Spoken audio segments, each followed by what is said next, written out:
Assalamualaikum warahmatullahi wabarakatuh. Nama saya Muhammad Yuhazri bin Yaakob atau dikenali sebagai Dr. Yus.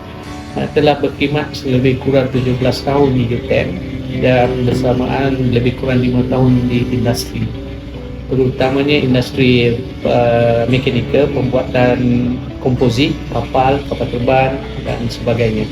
Saya adalah seorang chartered engineer dan juga professional engineer, dan saya juga menamatkan PhD saya di Universiti Pertahanan Nasional Malaysia. Doctor, can you share experiences where you had to disclose unethical behavior by a colleague or superior, and how the BEM rules influence your actions? Saya ada satu pengalaman di mana seorang jurutera yang baru graduate daripada universiti telah menerima arahan daripada pihak atasan supaya meluluskan satu projek yang bersifat mempunyai risiko keselamatan. So engineer jurutera tersebut telah membuat tanda tangan menyetujui untuk menggunakan pakai plan ataupun perancangan yang membahayakan orang ramai. So sebagai engineer, senior engineer, saya telah mendapati ini adalah satu kesilapan, pelanggaran dalam code of conduct sebagai seorang jurutera, di mana keselamatan adalah menjadi keutamaan yang tertinggi di dalam bidang profesional engineer.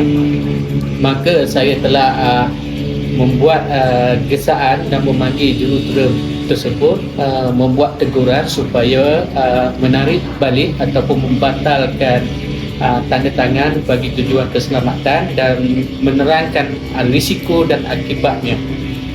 Dan saya juga memberi nasihat, jika jurutera ini tidak mengambil ataupun membatalkan perjanjian berkaitan keselamatan ini, saya akan membuat laporan kepada Badan Jurutera Malaysia, yang mana dia boleh dikenakan tindakan tata tertib dan ditarik balik status jurutera profesional. Perkara ini boleh dirujuk sebagai Code of Conduct nombor 1. Okay, Doctor, can you share an experience when ethical issue play a significant part in a project decision you had to make? Sebenarnya isu etika dalam kejuruteraan ini sangat kritikal selain daripada isu keselamatan. Sebab sebagai seorang jurutera, etik ini akan menjurus kepada kejujuran dalam menjalankan kerja. Saya ambil satu contoh yang berlaku. Kebanyakan etik ni berlaku terhadap kepada jurutera muda yang baru graduate di bawah pengalaman 10 tahun. Biasanya kebanyakan terdedah kepada etik, terutamanya rasuah. Saya suka ambil satu contoh di sini.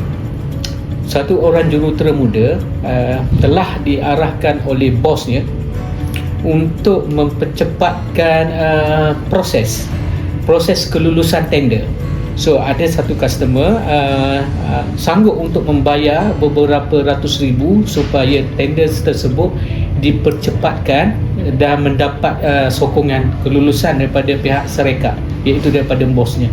So di sini kita melihat dua keadaan. Satu, penipuan yang berlaku di atas arahan pihak atasan dan pihak luar. So sebagai jurutera, kita tidak boleh menerima arahan daripada sesiapa pun, sebab kita perlu menjalankan proses itu dengan jujur dan telus berdasarkan prosedur standard yang telah kita tetapkan, ataupun pihak syarikat tetapkan ataupun pihak kerajaan telah tetapkan. So sebenarnya rasuah lah, saya katakan rasuah ni sangat-sangat banyak berlaku di Malaysia hari ini. So kalau dibayar mahal, contohnya supaya mempercepatkan urusan kerja atau meluluskan sesuatu tender, itu sebenarnya itu adalah satu kesalahan yang jelas. Itu adalah isu etik sebenarnya. Okey, saya harap pemahaman semua orang jelas. Lastly, how do you stay up to date about adjustment to the BEM code or professional conduct, and how does this affect your practice?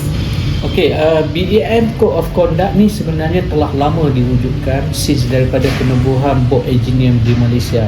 So yang berlaku ada bukan adjustment, amendment. So maksudnya penambahbaikan daripada segi input yang dipraktis di Malaysia.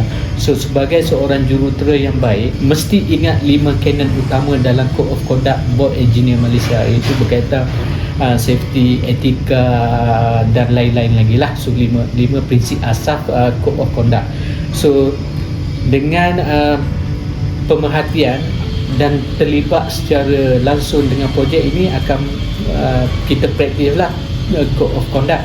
Walau macam mana pun, sometimes kita tidak terlibat dengan projek, apa yang kita boleh update adalah melalui melihat laporan berita ataupun laporan teknikal yang dikeluarkan oleh Board Engineer Malaysia sendiri. Board Engineer Malaysia sendiri secara berkala menyediakan majalah untuk diikuti oleh semua jurutera supaya ilmu apa sahaja isu yang berkaitan dapat diketahui dengan kadar segera. Dan pada hari ini disebabkan oleh kemudahan internet, so semua engineer sebenarnya boleh akses direct kepada website Board Engineer Malaysia untuk melihat update-update yang terkini dan boleh membuat rujukan jika perlukan apa sahaja maklumat berkaitan dengan profesional jurutera. Jurutera ni kena faham, dia bukan sahaja jurutera mechanical, dia meliputi berpuluh bidang yang lain, mechanical, manufacturing, chemical, aerospace, bahan dan lain-lain lagi. So put together semua engineer ini, kita akan dapat satu solution dan pandangan yang paling baik lah. Okay. Assalamualaikum warahmatullahi wabarakatuh. Nama saya Muhammad Syahrin Amri bin Muhammad Noh. Saya merupakan staf di UTM, merangkap sebagai pensyarah kanan di FTK lah. How do you ensure that you and your team strictly adhere to the BEM code of professional conduct in your engineering projects? Everybody must be honest to your job, based on your expertise. When I interview an engineer before hire them, I will always ask them detail their qualification, what they know and what their skills they can do. Skills mean, for example, in semiconductor there are a lot of process flow.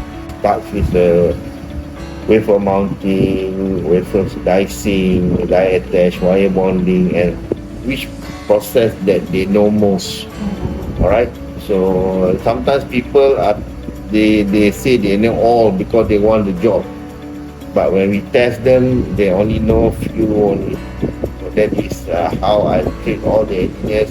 I will interview them first and know their qualification, and I put them into the process that they said they are good, and evaluate whether they can do the job or not. Question. What measure does your organization take to educate engineers about the BEM code of professional conduct and its significance in their roles? Okay, first of all, in order to know the roles as a students or fresh graduate, you must register with Board of Engineers. Alright, so without registering with the BEM, you don't know the requirement to qualify and your attitude to fulfill all the code of conduct. When you register, you must know everything as a fresh engineers.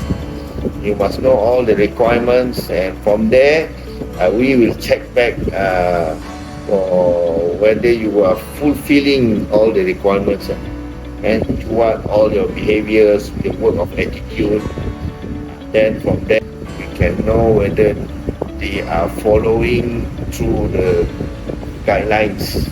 That's all from us. Okay, thank you.